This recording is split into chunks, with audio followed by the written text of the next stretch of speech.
Bienvenidos a esta clase del curso Redes de Datos y sus protocolos. Hoy vamos a ver medios de transmisión, guiados y no guiados, y los problemas que en ambos tipos de medios se presentan. Los medios guiados son aquellos que tienen su soporte para la transmisión sobre un cable. Puede ser un cable coaxil, par tensado o fibra óptica. En general, estos medios de soporte en cables se pueden modelar con el modelo de ruido blanco gaussiano aditivo para el canal. En cambio, los medios no guiados, por ejemplo, son aquellos donde la transmisión es en el aire, entre antenas, y que puede ser en varias bandas de frecuencia, se modelan con un canal que se denomina Rayleigh. Rayleigh por la función de distribución de probabilidad asociada al envolvente de la señal recibida en este tipo de canales. El objetivo de la transmisión en cualquier caso es maximizar la distancia, maximizar la velocidad, esto tiene que ver con el ancho de banda que va a tener el espectro, minimizar los costos de la transmisión y también los problemas que va a tener la transmisión, que en general van a estar relacionados con problemas de atenuación por pérdida de energía en la transmisión, que generalmente se mide en dB y es proporcional a la frecuencia en la que estamos transmitiendo. También puede haber interferencias, que son señales no deseadas, por ejemplo el caso de acoplamiento entre cables, y también las transmisiones van a estar afectadas por la cantidad de receptores. Siempre va a haber un límite en la cantidad de receptores debido al efecto de atenuación que afecta la velocidad y la distancia en las comunicaciones. Bueno, en este cuadro tenemos una comparación entre los cables de tipo UTP, que son cables trenzados sin blindar, STP, que son blindados, coaxil y fibra óptica. En términos de cuán instalada está la tecnología, qué anchos de banda manejan, si pueden transportar video o no, si pueden tener una transmisión full duplex o no, sobre cuáles distancias, qué tipo de inmunidad electromagnética está asociada a cada uno de estos medios, cuál es su seguridad y el costo. No debemos dejar de tener en cuenta que la máxima velocidad va a depender siempre de la distancia y la cantidad de receptores.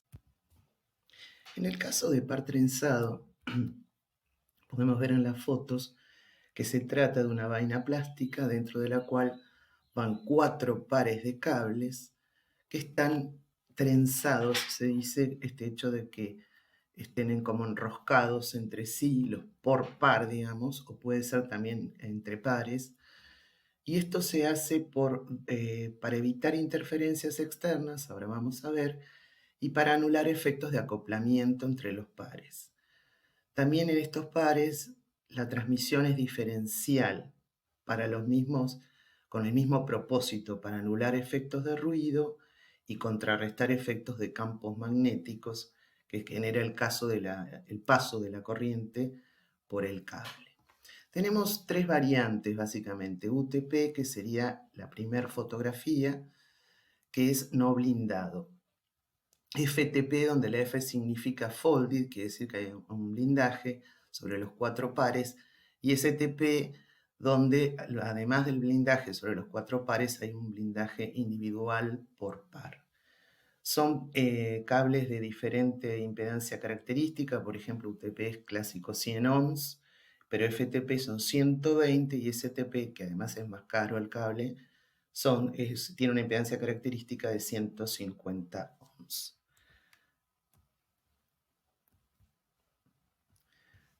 Como para ordenar un poco la cuestión, la Alianza Industrial y Electrónica, junto con la Asociación de la Industria de Telecomunicaciones, las siglas son EIA y TIA, dividió los cables en categorías, teniendo en cuenta la velocidad que se iba a desarrollar sobre ellos para transmitir las señales y las situaciones. Así tenemos un conjunto de categorías, por ejemplo acá hasta las 6, aunque en realidad hay más, donde vemos que, por ejemplo, los cables de categoría 1 y 2 apenas llegan a transmitir señales de 1 megabit por segundo, no se usan en redes, empiezan a usarse en redes a partir de la categoría 3. Son todos pares trenzados. Por ejemplo, categoría 3 es apropiada para el uso en redes LAN tipo Ethernet 10 base T, hasta 10 megabits por segundo. Categoría 4 es una categoría prácticamente no usada, pero que está especificada para redes Token Ring, que son redes LAN cableadas que tienen una topología de anillo que realmente no llegaron a desarrollarse.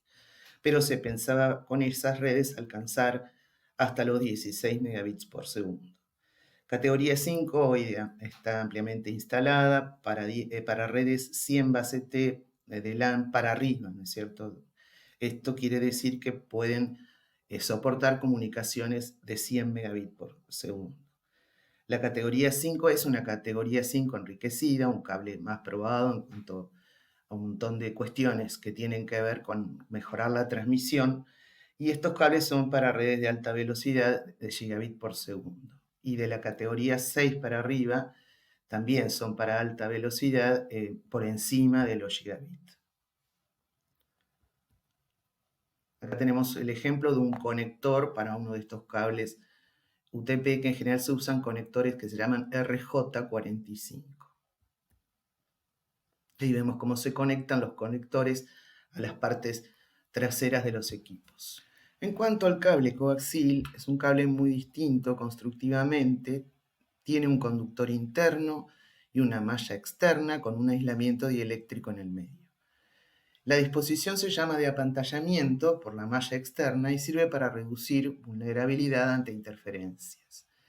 También es un cable que sufre de efecto skin, reduciéndose entonces la calidad de la transmisión.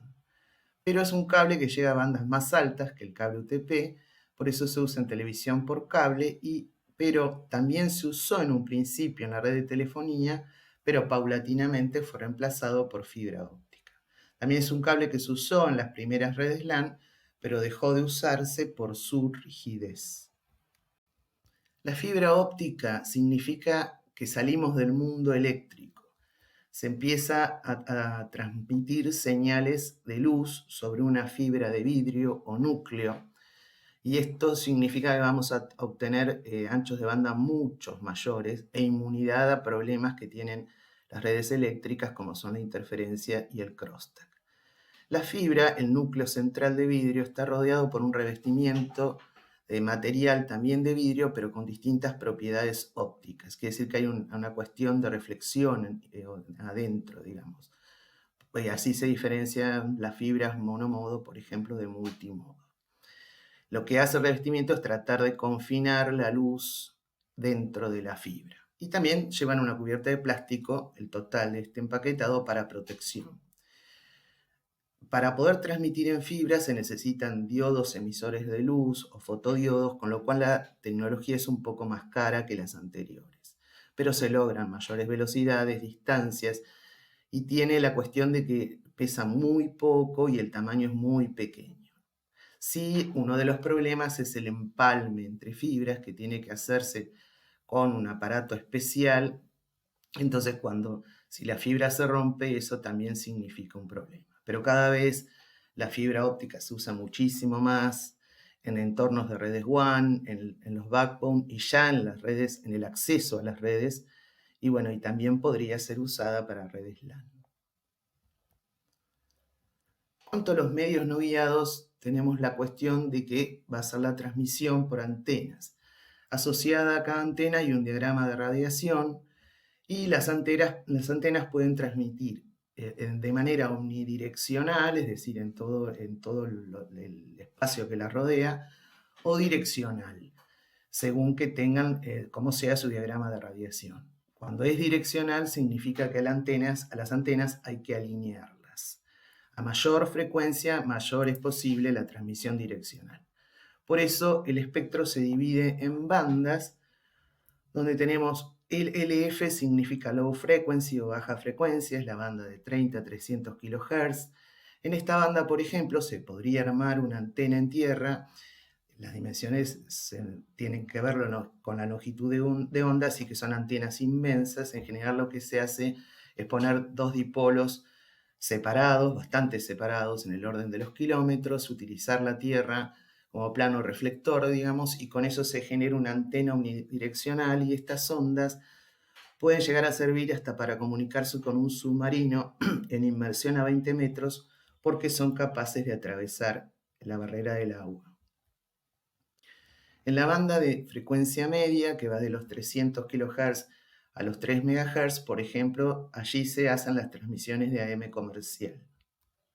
En tanto que la banda de 3 a 30 MHz, que es la de alta frecuencia, ahí se hacen las transmisiones AM comercial, pero también, por ejemplo, se hacen transmisiones de radares costeros de vigilancia o se permite la transmisión en banda ciudadana, que no hay que pagar derechos, digamos. Para los radioaficionados es eso. En la banda de VHF, Very High Frequency o muy alta frecuencia, va de 30 a 300 MHz. En esa banda se transmite FM comercial y también se usa para comunicaciones en aviación y canales marítimos. A partir de los 300 MHz hasta los 3 GB es Ultra High Frequency. Ahí empiezan las transmisiones en microondas. En esta banda, por ejemplo, también se instalan redes LAN inalámbricas, celulares, la red de telefonía celular. También allí está la transmisión de GPS y Bluetooth. En tanto que en la banda de 3 GB a 30 GB, súper alta frecuencia, también hay transmisión en microondas, también se puede extender una LAN, así básicamente en la banda de 5 GB, y se usa también para televisión satelital. Entre las transmisiones de tipo de microondas, separamos aquellas que son de tipo terrestre y de satelitales. Acuérdense que la transmisión en microondas empieza en la banda UHF a partir de los 300 MHz. En el caso terrestre, las antenas son tipo plato, como la que se ve ahí en la fotografía. La transmisión es direccional, o sea que hay que alinear las antenas y tienen que estar puestas a altura apreciable para evitar los obstáculos. Hay una ley que rige la relación entre la altura de la antena y la distancia de separación. Y tiene también que ver esto, o hay en esa expresión un factor de corrección por la curvatura de la Tierra. Ahí hay un ejemplo, por ejemplo, dos antenas colocadas a 50 metros, bueno, puede llegar a comunicarse separadas en 58,3 kilómetros. La cuestión de la atenuación es muy importante y la ley de la atenuación está escrita allí. Fíjense que depende del cuadrado de la distancia y del cuadrado de, en definitiva, la frecuencia, porque ahí figura en la expresión la longitud de onda, pero recuerden que la longitud de onda es la relación entre la velocidad de propagación y la frecuencia. Es decir, que la atenuación es mayor a mayores frecuencias. Acá hay un ejemplo, por ejemplo, para este mismo enlace a 3 gigabits, para la frecuencia de transmisión, la atenuación es de 36 dB. Esto hace que se presente como una alternativa cierta para, por ejemplo, la misma transmisión sobre cable coaxial. Tiene ventajas.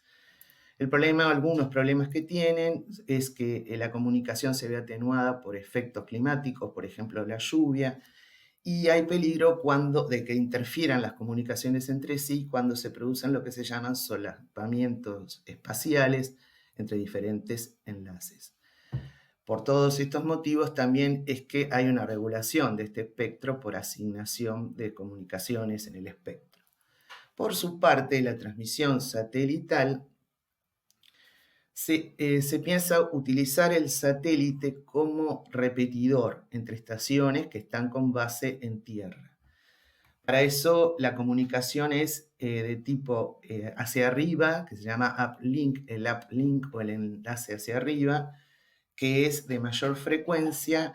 Después las señales se procesan en el transporte, que las amplifica y las baja por el downlink de menor frecuencia a las estaciones en tierra. El modelo del canal se puede asociar a un canal AWGN y la comunicación resulta eficiente si la órbita del satélite es del tipo geoestacionaria. Quiere decir que gira el satélite a la misma velocidad de la Tierra y entonces se mantiene como en un punto fijo respecto de las estaciones terrestres. Y estas no tienen que entonces monitorear el movimiento del satélite. Esto baja el costo. Por eso, por ejemplo, este tipo de transmisión se puede usar para TV satelital. El rango de frecuencias para las transmisiones satelitales empieza en el orden de 1 GHz, no a menor frecuencia porque se vería afectada por ruido atmosférico o ruido térmico y fenómenos meteorológicos. Así hay enlaces punto a punto, por ejemplo en la banda C, donde el uplink es a 6 GHz y el downlink a 4 GHz. Pero este espectro está muy saturado, así que por ejemplo ahora hasta hay una banda que se llama Q, que por ejemplo, KU, ¿no? Que por ejemplo el uplink es a 14 GB y el downlink es a 12 GHz, es decir, a mucha mayor frecuencia. Esto quiere decir que va a aumentar la atenuación, porque la ley de atenuación se rige igual que con la de las microondas terrestres, pero las dimensiones de las antenas son manejables, digamos. Hay que tener en cuenta en la transmisión satelital que el retardo asociado a la misma es de 250 milisegundos. En cuanto a las ondas de radio, que estamos hablando de la banda UHF, VHF, la transmisión es omnidireccional, así que es súper apropiada para un emisor o la situación de un emisor a varios receptores. Esta banda es usada en redes LAN y son menos sensibles que las de microondas para la atenuación producida por la lluvia. La distancia máxima es superior a lo que se llama line of sight o línea de vista. La atenuación es inferior porque estamos a menor frecuencia, pero puede haber problemas de propagación multitrayectoria por los elementos que haya, por reflexión con elementos que haya en el medio, y eso puede producir efectos de desvanecimiento. Bueno, ahora vamos a ver qué problemas pueden afectar a los medios guiados. Bueno, obviamente ruido es toda señal no deseada y que se presenta en general de manera aleatoria sobre una comunicación. En general el ruido puede ocurrir sobre circuitos de potencia o circuitos de señales. ¿Qué pasa? Las señales son más vulnerables a los problemas de ruido porque en general se transmiten a mayores velocidades y con niveles de tensión menores que lo que sucede en los circuitos de potencia. Recordemos que la relación señal-ruido describe cuánto ruido puede tolerar un circuito antes de que la señal deseada de información ya no pueda ser inteligible. En entornos de tendido de redes, en industrias o fábricas, empieza a haber problemas de lo que se llama compatibilidad electromagnética. Esto sucede cuando la instalación no es adecuada porque la red debe convivir con equipos de diferente tecnología y mayor potencia. Esto, para que no suceda, tiene que estar totalmente relacionado con el tendido de la red, es decir, los cables se deben elegir adecuadamente, distribuir adecuadamente y utilizar una topología conveniente y también técnicas de protección. En general, en las redes vamos a tener tres fuentes, se podría decir, de interferencia principales. Las interferencias generadas por acoplamiento capacitivo, las generadas por acoplamiento inductivo y lo que se denomina conducción a través de impedancia común, que ocurre cuando provienen corrientes de distintos circuitos, de dos circuitos por ejemplo, y pasan por una misma impedancia, por ejemplo en el camino a conexión a tierra o común de ambos circuitos. En general, el efecto de acoplamiento se da por la cercanía entre cables y puede ser desde un cable o cables a otro u otros.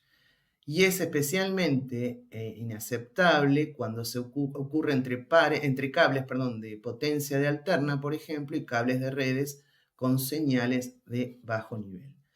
Ya sabemos que puede ser capacitivo o inductivo. El acoplamiento capacitivo se da por la aparición propia, intrínseca, de una capacidad parásita entre conductores y por interacción de un campo eléctrico. Se habla de una fuente perturbadora o de ruido cerca de la cual pasa un conductor, que sería el de red en este caso, que capta ese ruido, trasladándolo a la otra parte, que es lo que se denomina víctima. Es decir, la capacidad parásita entre ambos cables actuaría como un puente para inducir señales no deseadas en el propio cable de red.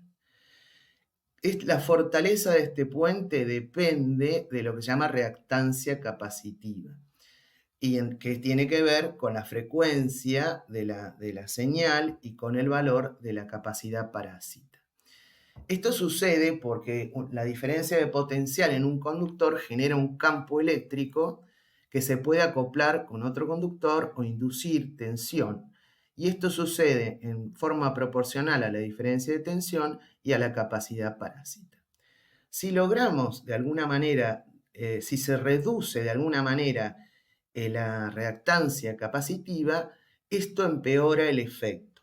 Ustedes fíjense entonces que el efecto se va a empeorar aumentando la frecuencia o la capacidad parásita.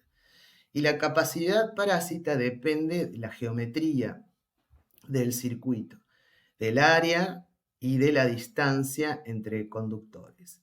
Es decir, que el efecto se empeora si se aumenta el área o se disminuye la distancia. Entonces, para poder contrarrestarlo, lo que hay que hacer es limitar la extensión de cables que corran en paralelo, porque con eso se logra manejar la cuestión del área. Y también separar los cables, porque eso tiene que ver con la capacidad parásita. Una de las respuestas también para mejorar esta cuestión de acoplamiento capacitivo es blindar los cables. ¿Qué pasa? Si las líneas de campo se cierran sobre el blindaje.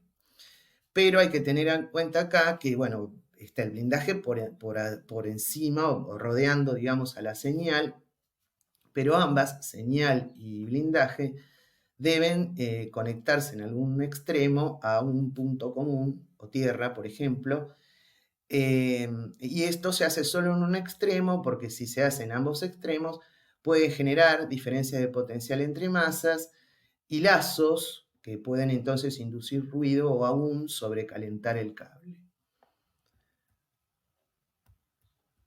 En estas figuras vemos lo que sería el acoplamiento capacitivo en modo diferencial o modo común, con las capacidades parásitas asociadas.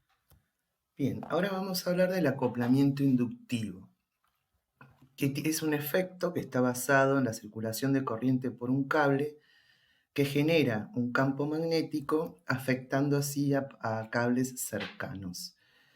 La variación de la corriente va a determinar la velocidad de variación de la corriente va a determinar una tensión inducida en lo que sería el cable víctima y de manera, hay una relación de proporcionalidad entre esa tensión inducida y la variación de la corriente en el tiempo que se llama inductancia mutua y que actúa de manera similar a la capacidad parásita en el sentido de hacer de puente para que este campo magnético produzca perturbaciones en el cable víctima. Los campos magnéticos son muy difíciles de blindar porque sus líneas no se cortan, solo se podrían llegar a desviar. Y entonces lo que se suele utilizar para evitar estos efectos es una señalización diferencial y el trenzado del cable. Al trenzar el cable se ofrece menos área para la cuestión del flujo magnético y también al generar una transmisión diferencial con distintos sentidos, digamos, de la corriente, en cada par lo que se hace es producir un efecto de cancelación en lo que sería la propia flujo magnético generado. Otros problemas grandes en las redes son los problemas de interferencia de señales externas. Señales cuya frecuencia, o es lo mismo decir la longitud de onda, determinan que los cables se comporten como antenas, ya sea radiando señal, interfiriendo sobre otros, o siendo interferidos. Lo mejor para estos casos es el blindaje o el reemplazo por fibra óptica. Quería comentar acá que cuando empezaron a desplegarse las redes LAN, a la vez se hicieron muchas mejoras constructivas en la fabricación de los cables trenzados, tanto para evitar interferencias entre los pares como para evitar interferencias externas. Entonces, en un principio, las redes LAN se había entendido con cable coaxil, la red de topología VAS, y era mucho mejor eso en términos de blindaje y atenuación, y también de ancho de banda.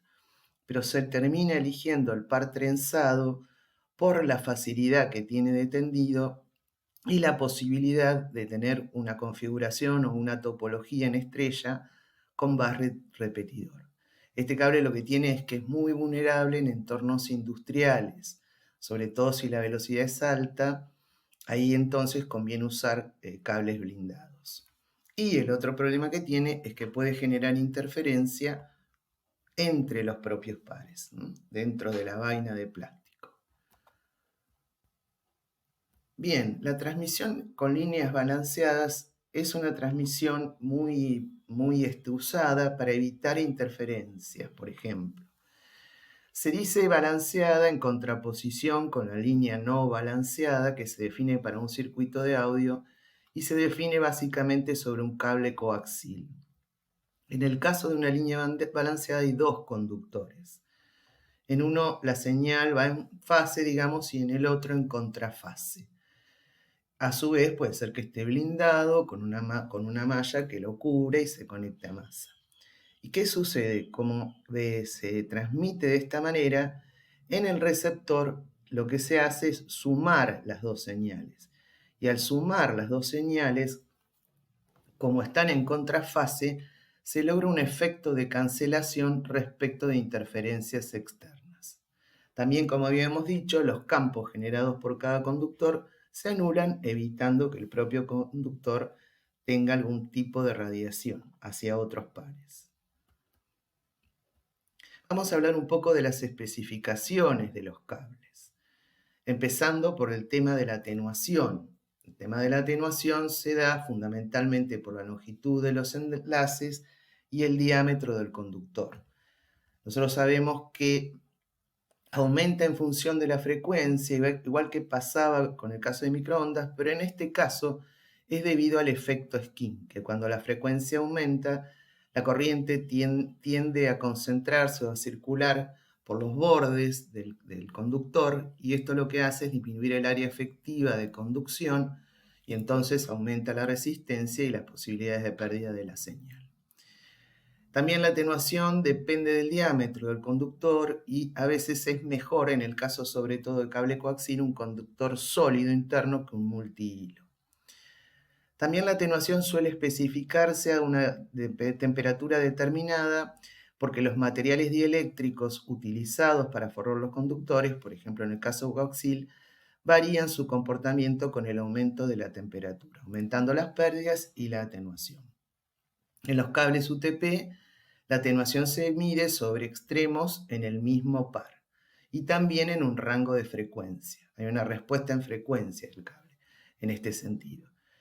Se puede decir que 20 dB es un valor común en instalaciones LAN de alta velocidad.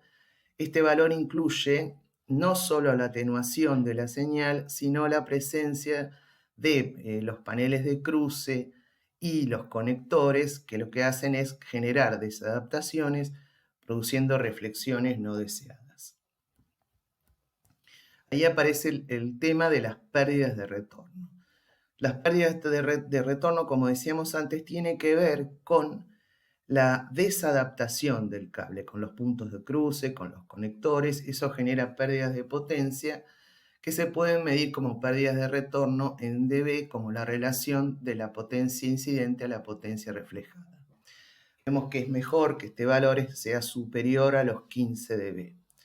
Las pérdidas de retorno tienen muchísima importancia, sobre todo en la transmisión full duplex, cuando se intenta alcanzar velocidades superiores al gigabit. Y por eso es necesario usar cables de mejor categoría o calidad. Se miden en dB y a mayor valor, mejor es la fabricación del cable. Por ejemplo, hay un ejemplo, categoría 5, 15 dB en 100 metros, pónganle, versus categoría 5E, 17 dB. Otro efecto que podría ser indeseable es el de la señal reflejada, que viaja en el mismo sentido que la señal incidente, pero entonces llegaría a destino retrasada respecto de esta.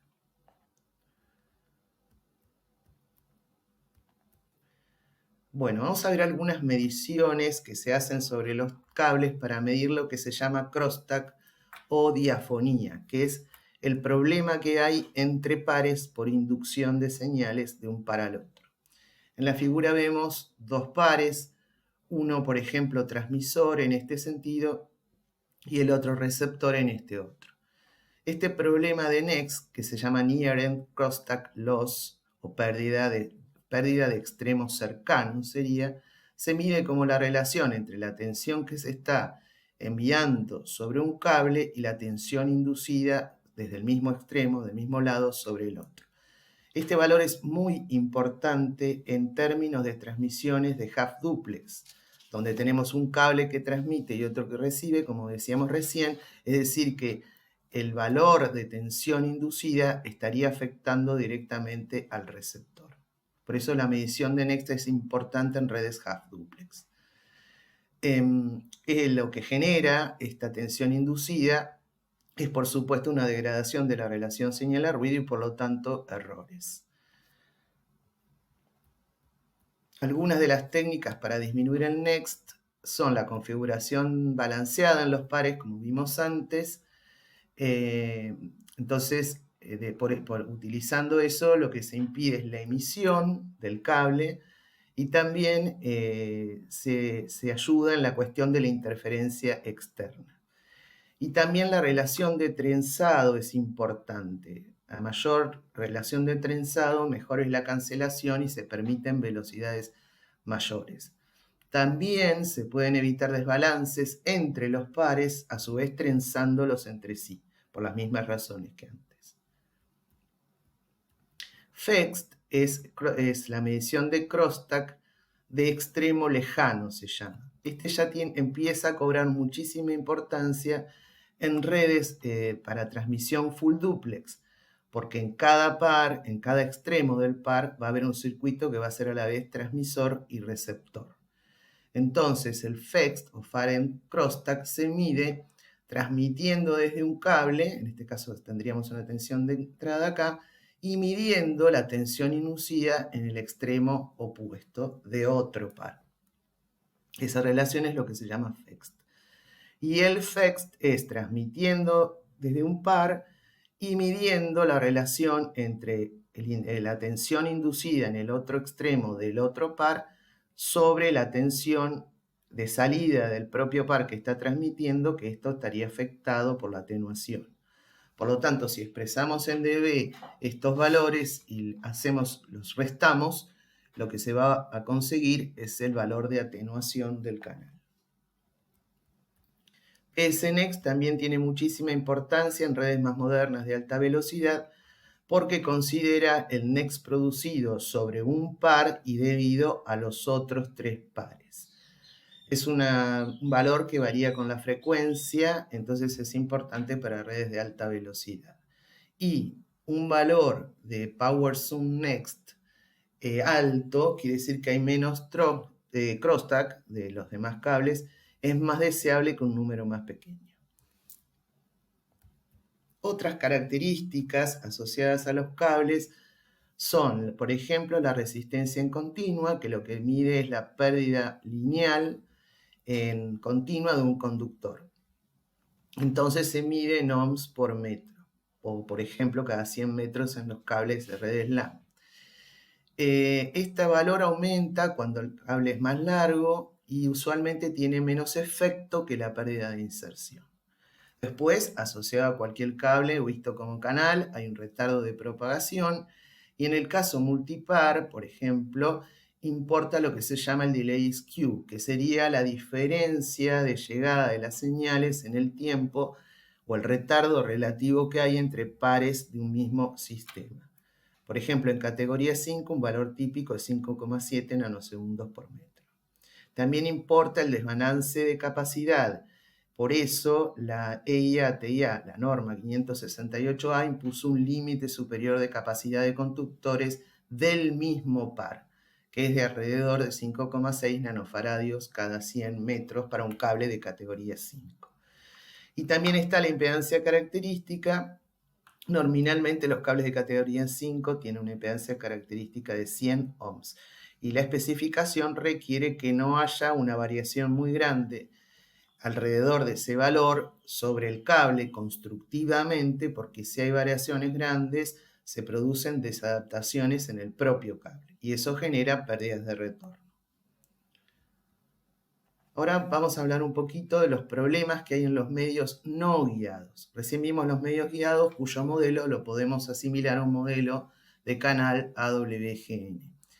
Pero este canal es básicamente estático, no varía con el tiempo. Uno de los grandes problemas que tienen los canales inalámbricos es que estos canales varían con el tiempo. Y el otro problema que tienen es la presencia en el canal de objetos que producen reflexiones. Entonces puede ser que se transmita de una forma multicamino por estas reflexiones y que las distintas señales que llegan por distinto camino interfieran entre sí de manera destructiva, que es lo que se conoce como desvanecimiento o fading. Esto puede pasar en varios sistemas, por ejemplo en la banda HF o en telefonía celular o en microondas, que por efecto, y también en comunicaciones entre aviones, que por efecto del propio canal se produzcan desvanecimiento por las reflexiones. Pero también importa muchísimo en este canal si los protagonistas de la comunicación se están moviendo o no, porque eso genera variaciones en el tiempo, en el comportamiento del propio canal. Entonces podemos hablar en estos canales de básicamente desvanecimiento de gran escala, y eso se refiere a la atenuación que sufre la propia señal debido a los cambios en áreas grandes. Entonces ese efecto es proporcional a la distancia entre los que se están queriendo comunicar, referido a una distancia que ahí en la ecuación aparece como D0, que sería una distancia de referencia que dependen del entorno. Y fíjense ustedes, es una relación de atenuación proporcional a la distancia, como pasaba en microondas, pero en vez de estar elevado a un valor al cuadrado, está elevado a un valor a la n, que también ese valor varía según el entorno. En el caso de fading de pequeña escala, los cambios en la amplitud de la señal que se está recibiendo son dramáticos en pocos centímetros, porque esto depende de la frecuencia de transmisión. Por ejemplo, en una red LAN que está en la banda de 5 GB, lambda termina siendo muy chiquito. Entonces estas separaciones entre picos, que son justamente efecto del desvanecimiento, andan en el orden de lambda sobre 2. Para estos canales se los puede estudiar estadísticamente usando una función de densidad de probabilidad de Rayleigh o de Rissian, dependiendo de si hay lo que se llama line of sight, o sea, línea de vista, o no la hay. Y estos canales producen dispersión de la señal en el tiempo y además tienen el efecto de que pueden estar ellos mismos variando en el tiempo. Así, por ejemplo, podemos ver la transmisión de un pulso si nos concentramos en el problema de fading de pequeña escala. Lo que vamos a ver, que por ejemplo es el que se produce en una red LAN inalámbrica, lo que vamos a ver es que la transmisión de un impulso, vista desde el lado receptor, genera un desparramo en el tiempo, la señal recibida. Y a su vez, la transmisión del mismo impulso en otro instante de tiempo puede presentarse con colas o múltiples pulsos desparramados en el tiempo. Esta es como una señal de desparramo, este eje mediría el desparramo en el tiempo de un pulso. Acá lo que estamos viendo es una representación en distintos tiempos, porque se puede suponer también que lo que hay es un movimiento a velocidad constante del que está transmitiendo, entonces eso se traduce en distintos tiempos. El modelo de canal es un modelo, como dijimos, multicamino, es decir, acá la señal XTT estaría representando la señal recibida por la transmisión de un coseno a una frecuencia y amplitud constante en el lado receptor. Y entonces lo que observamos del lado receptor es una suma de señales. ¿De cuántas señales? N señales. N representa la cantidad de caminos en esta trayectoria multicamino. Y cada camino va a tener asociado un coeficiente de atenuación, que también puede ser variable en el tiempo, y un retardo, también variable en el tiempo. Si se lleva esta expresión a la forma de fasores, entonces tenemos este resultado que está acá, donde lo que va a pasar acá es que el coeficiente de atenuación, porque tiene que variar demasiado, como para conseguir un cambio drástico en la señal recibida. En cambio, fíjense ustedes que como la fase depende de la frecuencia, un cambio en el retardo de un camino que sea proporcional o inversamente proporcional a la frecuencia va a generar un cambio de fase de 2pi. Y eso entonces es bastante grave. Entonces se habla de efectos de degradación del canal. Y eso se puede estudiar en el dominio del tiempo o en el dominio de la frecuencia. En ambos casos, lo que se estudia es la relación que hay, en el primer caso de dominio en el tiempo, entre lo que sería el tiempo de spread, el tiempo que la señal se desparrama, con respecto al tiempo en que se está señalizando lo que dura cada símbolo en la señalización. Y si ese tiempo de spread o desparramo es mayor que el tiempo de un símbolo, se habla de un canal selectivo. Y si es menor, de un canal no selectivo. Ese efecto también se puede estudiar en el dominio de la frecuencia. Ahí se te determina un ancho de banda de coherencia, que sería como la respuesta en frecuencia del canal, que si entonces es menor que el ancho de banda de la señal que se está transmitiendo, resulta un canal selectivo en frecuencia y no selectivo en el caso contrario. Los movimientos también se pueden estudiar, son los cambios que hay en el canal por movimiento, se pueden estudiar también en el dominio del tiempo o en el dominio de la frecuencia. Y ahí se va a hablar de fading rápido o fading lento. Si se estudia en el dominio del tiempo, hay un tiempo que se denomina tiempo de coherencia que se compara con la duración del símbolo. El tiempo de coherencia sería como un tiempo en que en el canal permanece estable en cuanto a su respuesta. Si el tiempo de coherencia es menor que la duración de un símbolo, se habla de fading rápido. Y al revés, si es mayor, se habla de fading lento.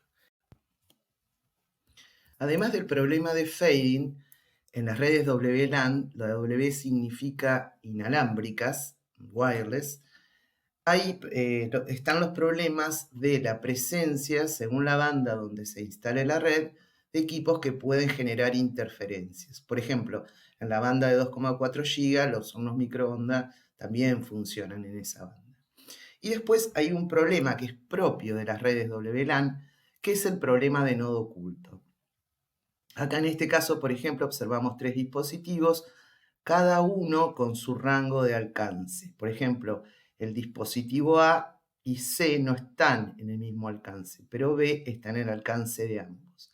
Es decir, que las transmisiones de A o de C, B puede llegar a recibirlas. El problema es si A y C empiezan a transmitir al mismo tiempo, por ejemplo, en un paquete destinado a B, entonces allí se produciría un tema de colisión. Se corrompe la señal y la recepción no es satisfactoria.